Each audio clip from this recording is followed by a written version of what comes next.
Hello students. Today I am going to start a new chapter which is the last chapter of your ecology unit, that is environmental issues. In this we are going to discuss about how the environment is getting spoiled due to the human indiscriminate activities. In that we are going to discuss about various types of pollutions like air pollution, soil pollution, noise pollution and also water pollution. Now we are going to discuss this chapter in a detailed way. We will start this chapter by explaining about pollution. Pollution means any undesirable change in physical, chemical, or biological characteristic of air, water, or soil which is harmful to the man either directly or indirectly, called as pollution. This pollution, there are four main sources are there. The first source is point source pollution, line source pollution, diffuse source pollution, and the fourth one is area source pollution. That means point source pollution where the effluent discharge occurs at a specific area. That means the pollutants will be added at a specific area like factory outlet and also municipal wastes, and they gets accumulated at a specific site. Then that is called as point source pollution. Whereas a line source pollution means these are passed along the narrow belts or roads. For example, railway tracks. When these passengers are going traveling by a train, obviously they are going to contaminate the pathways. Am I correct or not? That means they are passed, that means they will be spreaded through a narrow belt or roads. Then that is called as a line source pollution. Whereas a diffuse source pollution means it is over a large area. For example, if you spray some fertilizer or pesticide in the soil, you are thinking that in my 1 acre farm or in my 2 acres farm I am adding this pesticides or fertilizer. But imagine if rain comes and all these fertilizers they get dissolved in the water and they add themselves into the water body like a lake, pond, or any other canal, and they will be reaching to the another place. That means they are added at one place and they are spreading to a large area. Then that is called as a diffuse source pollution. And the last type of pollution is area source pollution. That means it happens in industrial estates and also mining areas. Then that area specific, it is called as area source pollution. Now the substances which are responsible to cause pollution, that means what are the substances that causes pollution, all these substances are called as pollutants. Now we will discuss very detailedly about pollutants. Now these pollutants are of four types. The first one is natural disposal pollutants, persistent persistence pollutants, existence pollutants, and the pollutants based on mode of addition. That means how they are going to add into the atmosphere. That these are the four types of pollutants. Now let us take one after one. The first one, it is natural disposal pollutants. Again they are of two types. The first one is biodegradable pollutants and the second one is bio non-degradable pollutants. You need not to add bio, just you can start writing non-degradable pollutants. Biodegradable pollutants basically means these are the pollutants which are added into the atmosphere, but when they are added they will be decomposed by some decomposing bacteria or some fungus. So this is the meaning of the biodegradable pollutants. For example, you overcooked today. For example, you just like miscalculated how many persons are there at home, so you cooked a little more. Then that amount of food material, it will be wasted. So when you throw it in the dustbin, after few days you can see that waste food material, it gets contaminated by so many fungus or certain heterotrophic, that means decomposing bacteria. And this decomposing bacteria, they decompose this waste food material and they add these nutrients again into the soil, of course even into the water also. But What I wanted to tell you is they can be decomposed by either decomposing bacteria or decomposing fungus, and they gets added again into the atmosphere, either into the water or into the what do you call soil, and it will be again absorbed by the plants, and again it is producing in form of the food products. And this type of pollutants are called as biodegradable pollutants. For example, sewage papers, woods, and also garbage, livestock wastages like vegetable waste or any other wastage, or excess of food when you cook more, and that all types of wastages, they comes under biodegradable pollutants. Now, the second natural disposal pollutant is non-degradable pollutant.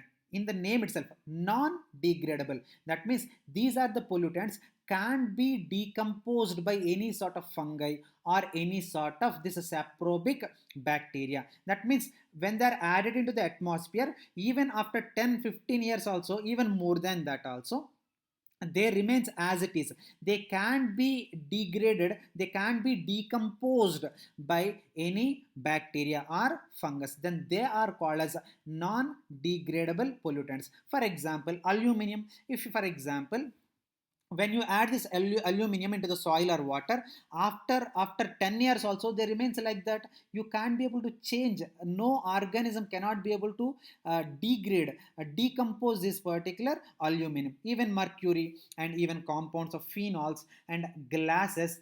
Glass also, you can see glass, even after 10-15 years also, the glass remains as glass itself in the soil or even water also.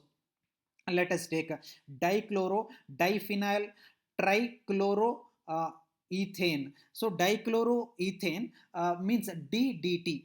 D means dichloro, D means diphenyl, trichloroethane means T, DDT. So this is a kind of pesticides. And also BHC. BHC is also a type of this pesticides only. BHC basically means benzene hexachloride. B, benzene. H, hexa. C, chloride. Benzene hexachloride, BHC. So these two pesticides, they are added into the atmosphere, and even after 10 years also they remains like that only. Even benzene compounds also, they are added into the atmosphere, they can be able to decompose by any sort of microorganisms. Then that type of what I call substances are called as bio non-degradable pollutants. Now the next type of pollutant is persistence. Persistence, again it is divided. That means the pollutants persistency, again based on that, two types are there: primary pollutants and secondary pollutants.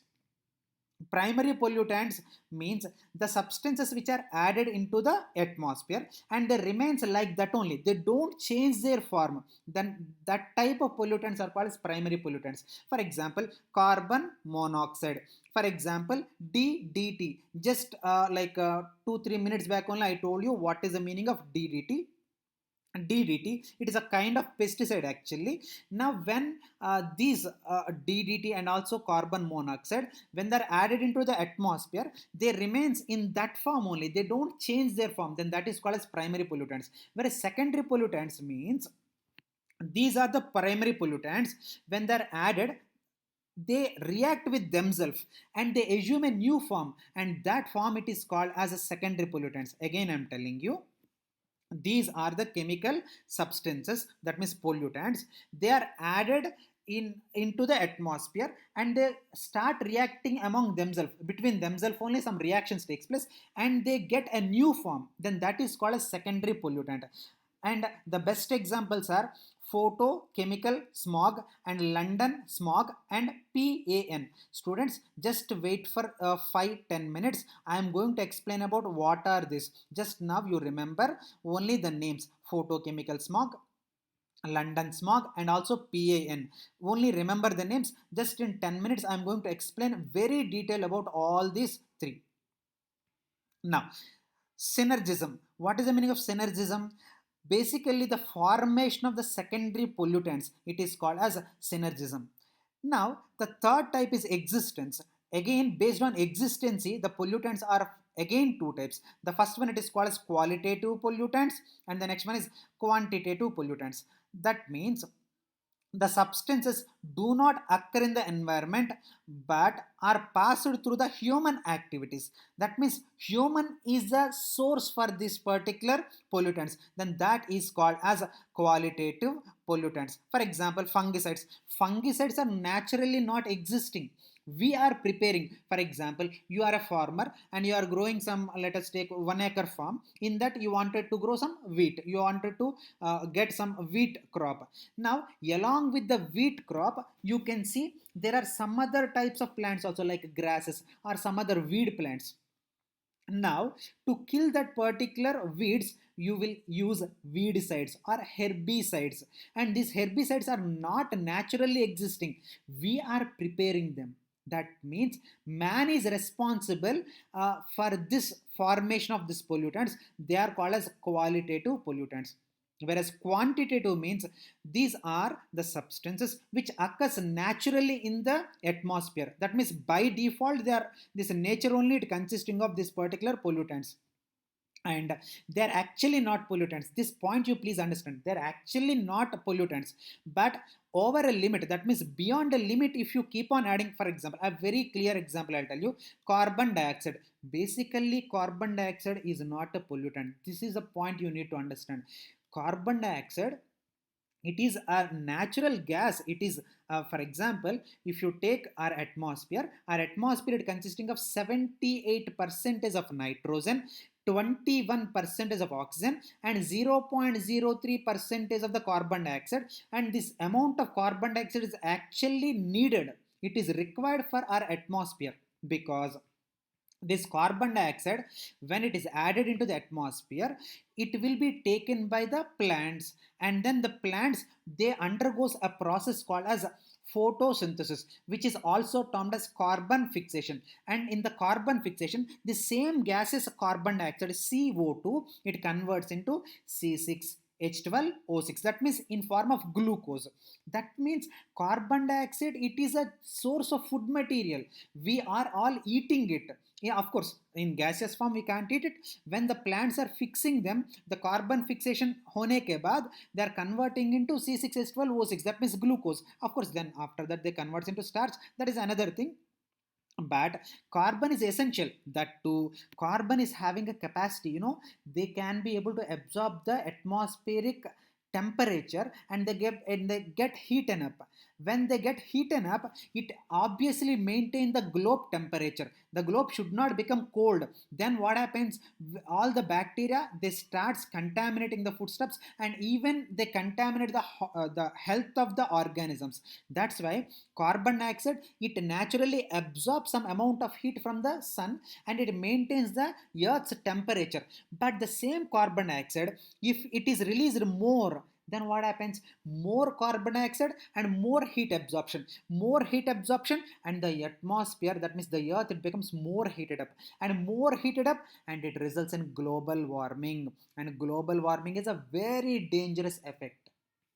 That means, hope you understood. By this example, you clearly must have understood quantitative pollutants are not actually pollutants. Due to our human indiscriminate activities, they are converting into pollutants. Hope you understood what is the meaning of quantitative pollutants. Now, mode of addition. That means how these pollutants are adding into the atmosphere. The first one is natural pollutants, of course a natural pollution, which is natural. For example, if you grow paddy crop, in the paddy crop, even cattle also, because cattle, they releases this dung, when this excreta, when they get attracted by this thermococcus bacteria, this particular bacteria, it produces methane gas, CH4. And that CH4 is it is actually a pollutant. That means naturally also the pollution, it will be added to the atmosphere, then that is called as a natural pollution. Where even forest fires also, forest fire, see achanak what happens to dry woods or dry stems, when some friction it is generated, friction it is developed, obviously the heat generated, and it becomes in a bigger way, and it completely ruins the complete forest or even half of the forest, whatever it is. But it is actually happening, it is naturally happening, then that is called as a natural pollution. Whereas anthropogenic pollution basically means human indiscriminate activities, they're adding these particular pollutants into the atmosphere. This is all about pollutants. Hope you understood, students, and especially you have to remember primary pollutants and also secondary pollutants, because all these questions are asked, but more questions are coming from primary and secondary pollutants. Hope you got my point.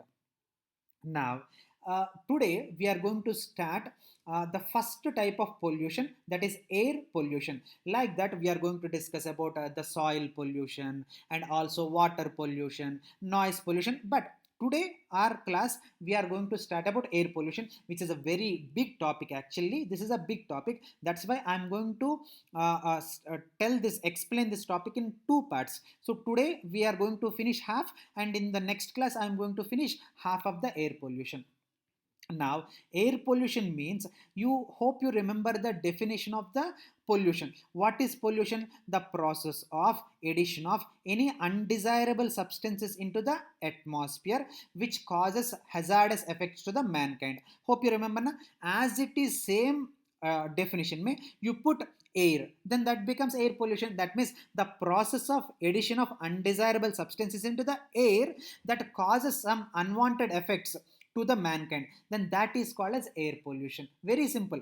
Take the definition and you add the air word into that, then it becomes air pollution. For example, I am explaining water pollution. The process of addition of undesirable substances into the water which creates some direct or indirect hazardous effects to the mankind, then that is called as water pollution.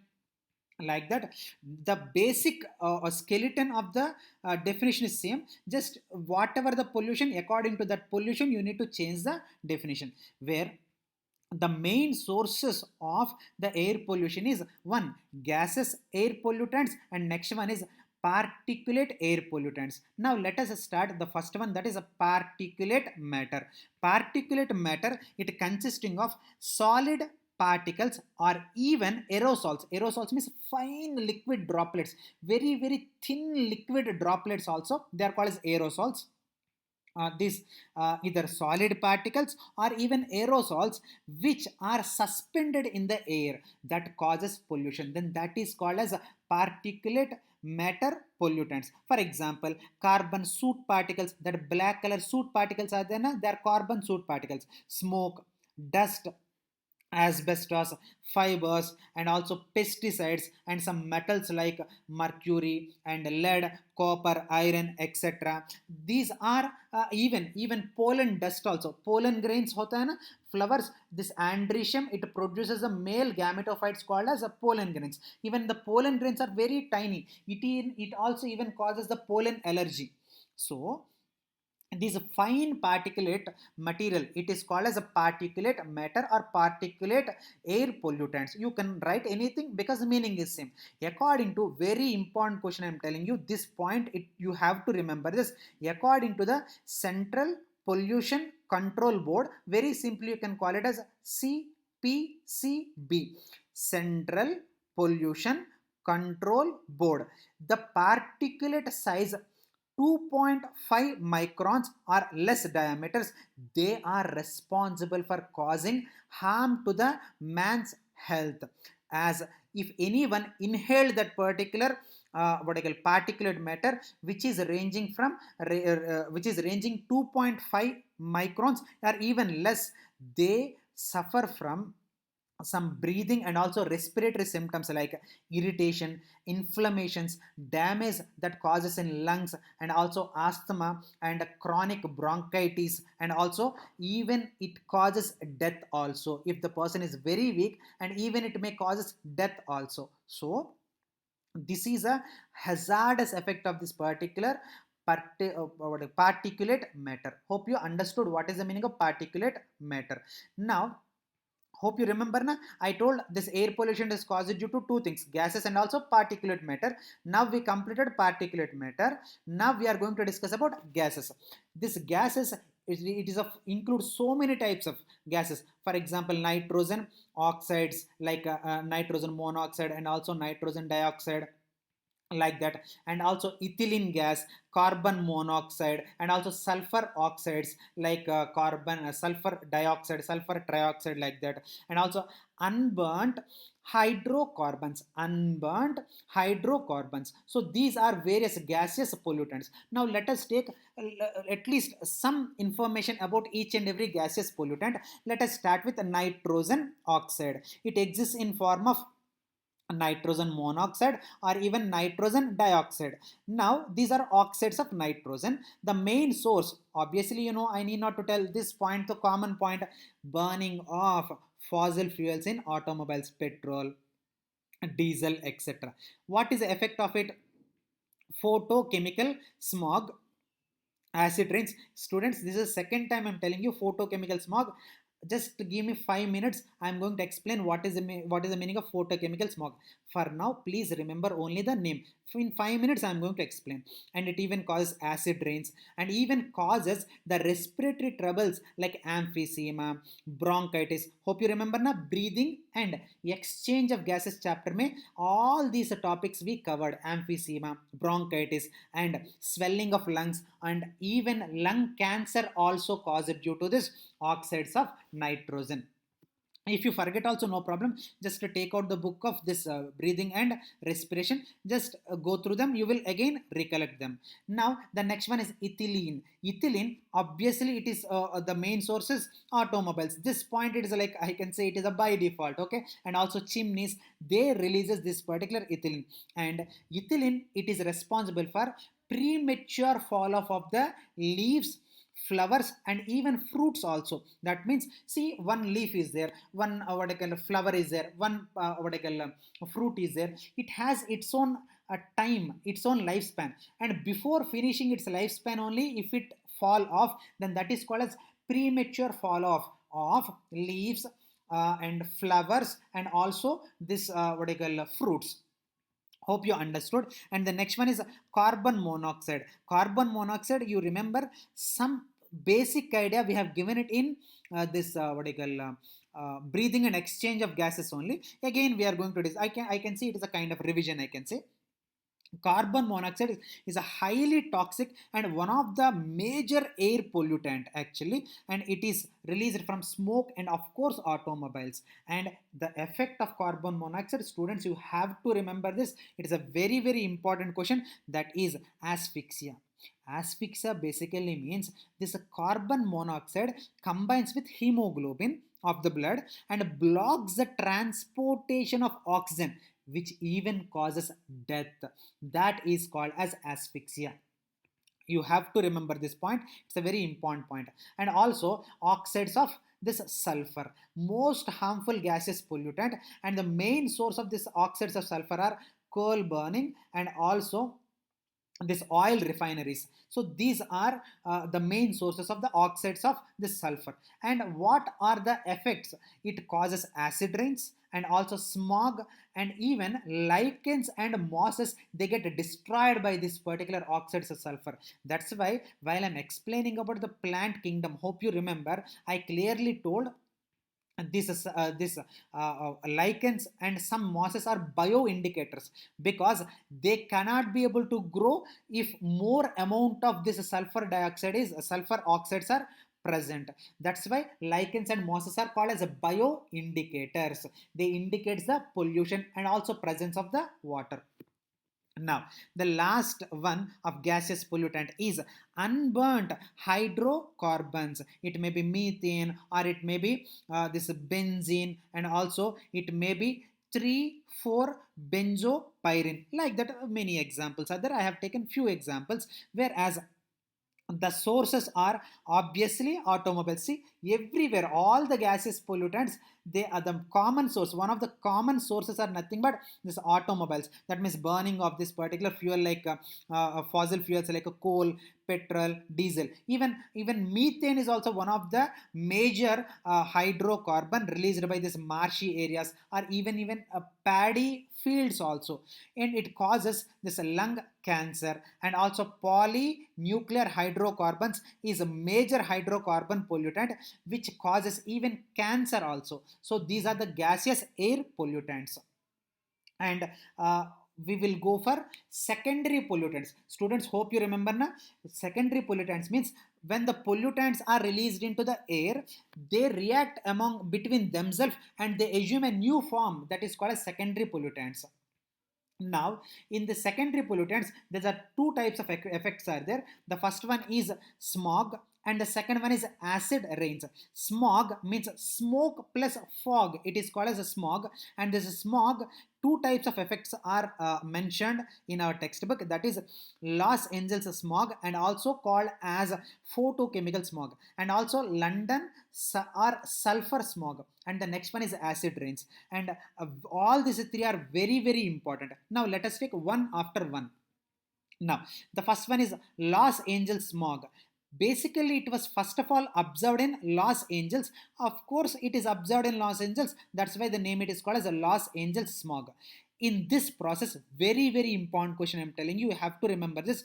In this process, smoke, fog, oxides of nitrogen and also oxygen and also hydrocarbons under light, under what I call high temperature, UV light under high temperature, they react with themselves and forms reddish brown smog. Again I'm telling you, under high temperature, UV light, fog, smoke, oxides of nitrogen, oxygen, hydrocarbons, they react and assume a new form, and that new form it appears in reddish brown smog, and that is called as a Los Angeles smog.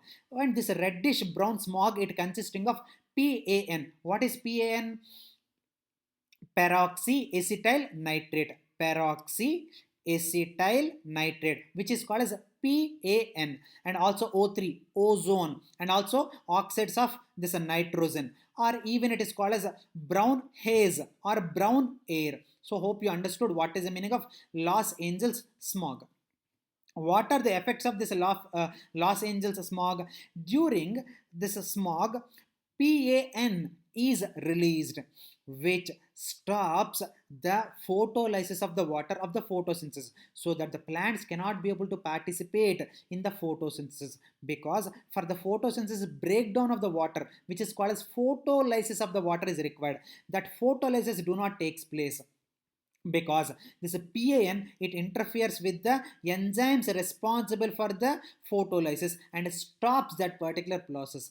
That's why this photosynthesis do not takes place. And even PAN also inhibit the chlorophyll formation. By that also the photosynthesis do not takes place. And this smog causes even damage in rubbers also. In animals, PAN causes irritation in eyes and also causes the harm in the lungs.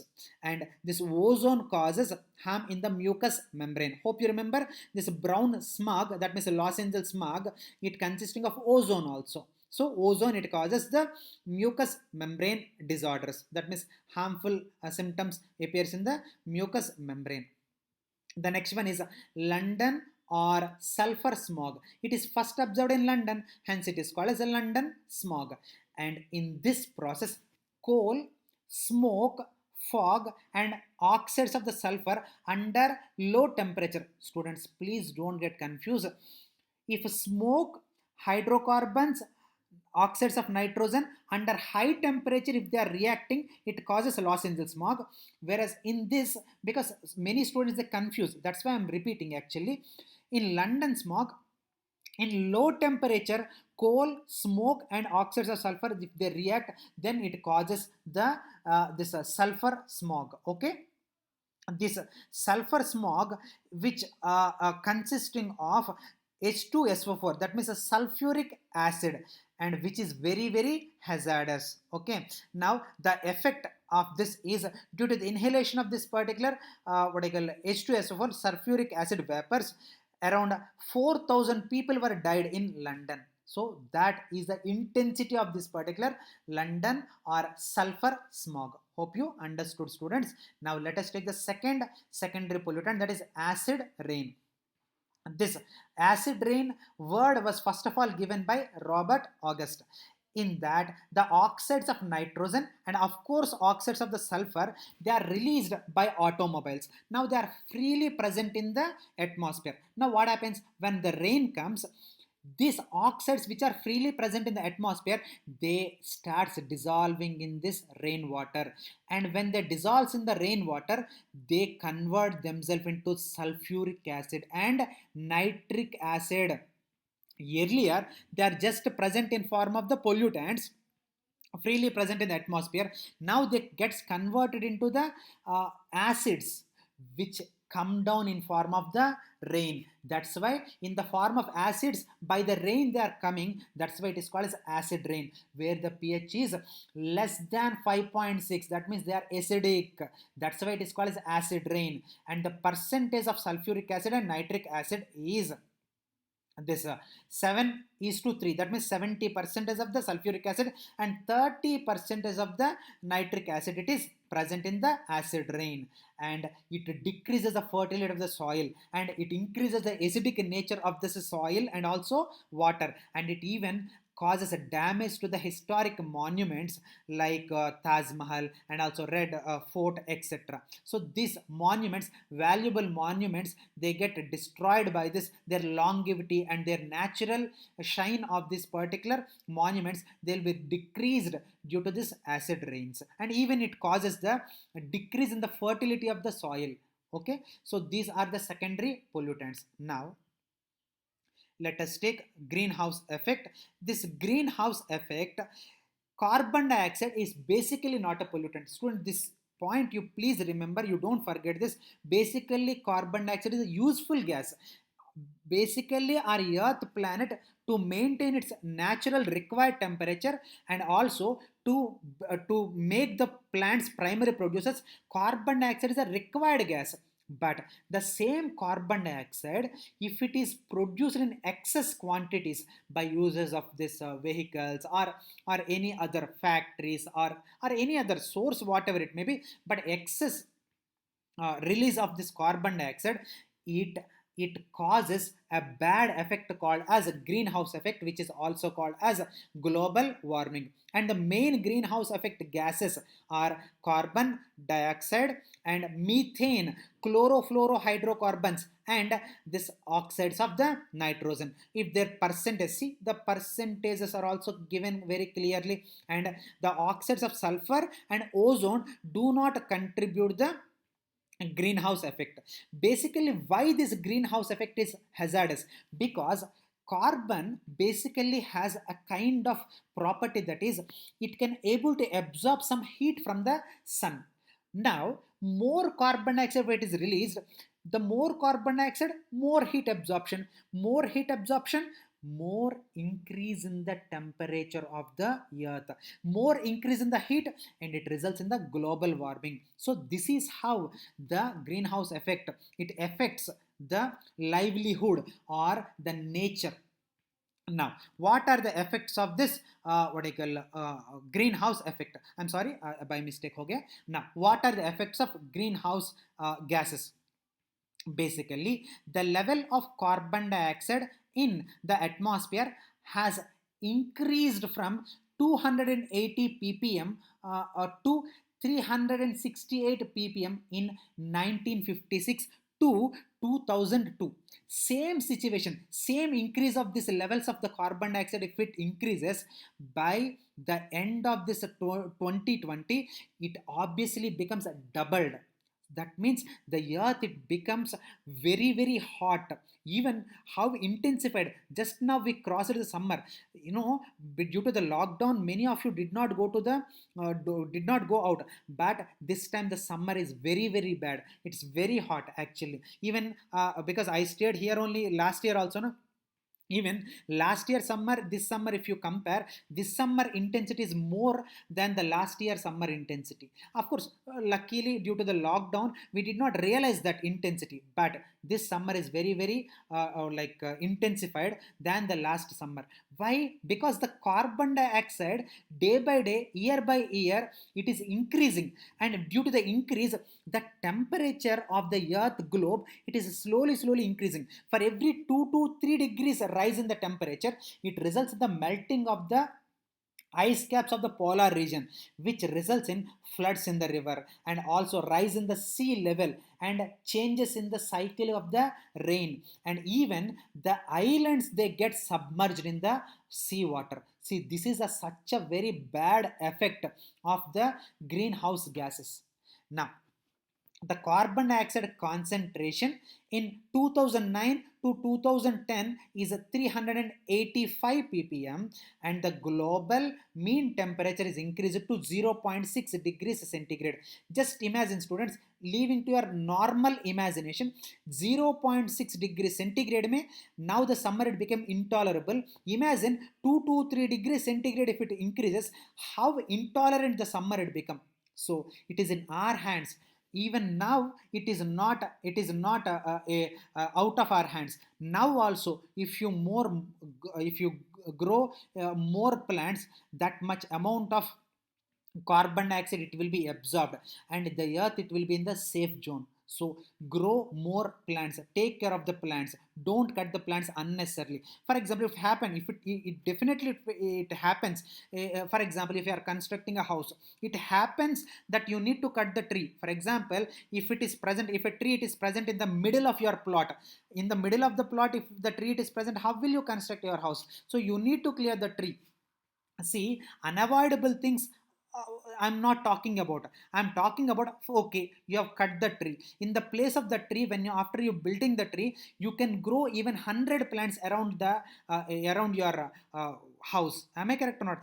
Option is there, but you are not, in the name of laziness, you are not taking care of that, because every day you need to maintain, you need to pour water, some small insects will come. See, if you are thinking, if you are feeling lazy about small things also, we are getting a big threat aage hai. When it comes, it ruins our generation also, and even it causes hazardous effects to the future generation also. So everyone, in their birthdays or any special occasions, you plant one plant in your field, or you bring one plant to your apartment, and it gives the flowers, it gives how pleasant what I call atmosphere around us, and it purifies the air also. So think about the benefits, don't only think about the drawbacks. Okay. Now, the carbon fertilization effect. Very important question, students. You have to remember this. Carbon fertilization effect means, if the percentage of the dioxide, if it increases, the plants they more participate in the photosynthesis. That means, see, you like puri much, then if mother cooks puri, obviously eat 2 3 more puris. Am I correct or not? But if more than that, imagine your limit is 5 puris, but the what I call curry which is prepared by your mom, it is very good, it is very tasty. Then what you eat, maximum you can eat 2 more. Chalo, if you are hefty eater like me, you eat 3 more puris. But beyond that, will you be able to have that same? Carbon dioxide increase obviously increases the rate of photosynthesis, but up to a limit, and that is called as carbon dioxide fertilization effect. And the response of the plant to elevated concentration of the carbon dioxide is known as carbon fertilization effect. But see, I mentioned it very clearly. If the rest of the environmental factors are optimum, for example, only carbon dioxide is available more, but temperature is high, then also there is no use. And even carbon dioxide temperature, carbon dioxide percentage is also more high, then the plants they stop consuming only.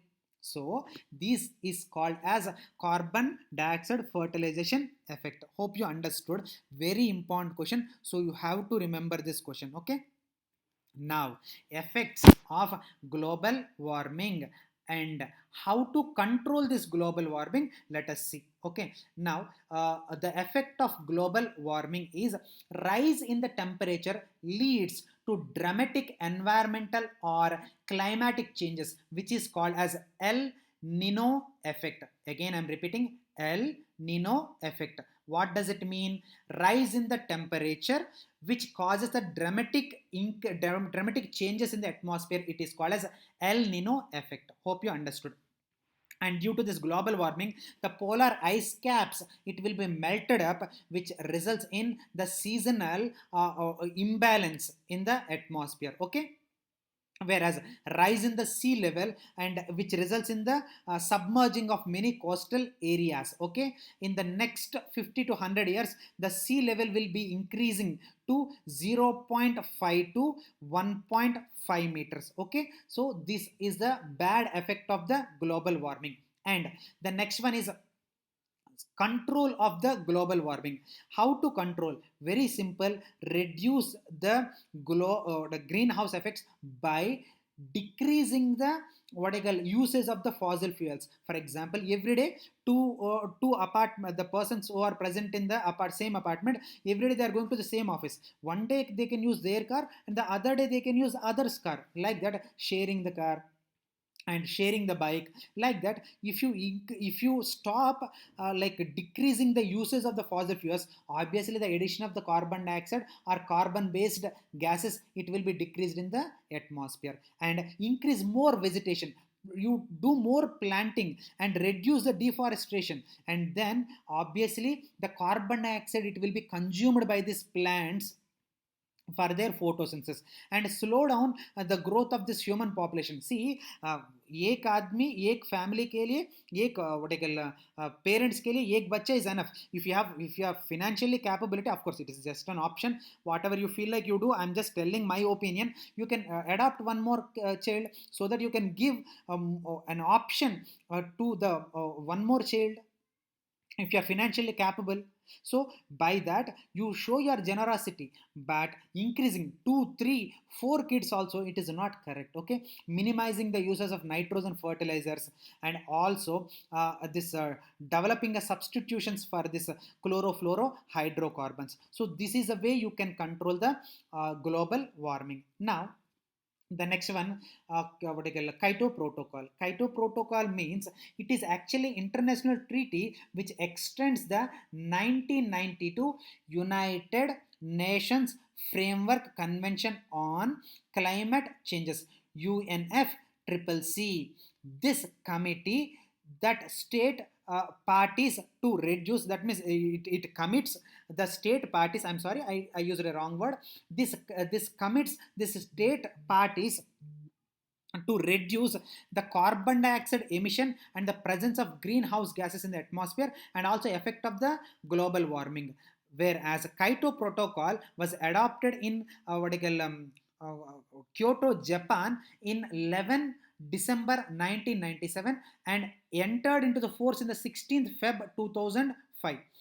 They are currently 192 parties, that means this what I call states, they are present in under this Kyoto Protocol. Okay, of course Canada, I don't know why reasons, really I also don't know, but it withdraw its what I call membership from this Kyoto Protocol. Whereas Kyoto Protocol parties, they become very what do you call, successful in reducing the carbon dioxide emission by 12.5 percentage, when which is well beyond the 2012 target of 4.7. So I can say definitely it is one of the successful what I call protocol which reduced this what I call emission of more greenhouse gases. And students, I'm stopping it here, but it is not completed. So air pollution is a big topic, so the next half we are going to discuss in the next class. Thank you so much. But any doubts are there, you are free to ask me. Okay, thank you.